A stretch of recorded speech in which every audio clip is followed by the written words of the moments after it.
Welcome to onSodi.com. This brief video will compare the differences in contrast control when using the brightness and contrast adjustment, the levels adjustment, or the curves adjustment. Be sure to watch the video lesson Understanding Contrast for a more in-depth look at how contrast can alter images. From within Photoshop, come up to the brightness contrast icon in the Adjustments panel and click to apply. Lifting the brightness up or down will merely brighten or darken the image respectively.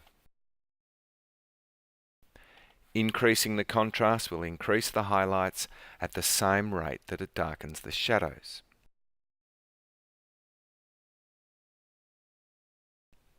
Reducing contrast will attempt to darken the highlights at the same ratio as lightening the shadows. The brightness and contrast slider adjustment is really good for quick adjustments to the brightness and contrast of your images. It is simple, effective, and easy to use. I will delete that now and add a levels adjustment layer, and this histogram looks quite different because of the grayscale image. Do not be alarmed by this. There are 3 input sliders. Moving the highlight slider to the left will only lighten the highlights. It cannot darken the highlights. On the far left-hand side is the shadow slider, which will only darken the shadows. It cannot lighten them. By moving both of these in from the sides, it will increase overall contrast.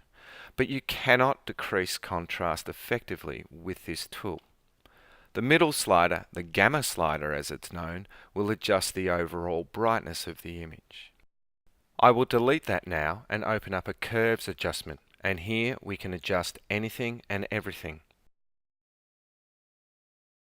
Up on the highlight side, we can make the highlights brighter, and that subsequently lightens all tones. Or we can make those highlights darker too. We can do the same on the shadow end by making those shadows lighter or by making those shadows darker. However, it's advised to leave these endpoints alone, and I've only moved these for demonstration purposes. By lifting the highlights here and dropping the shadows down here, we can increase contrast. With curves, we have independent and total control over what tones we adjust.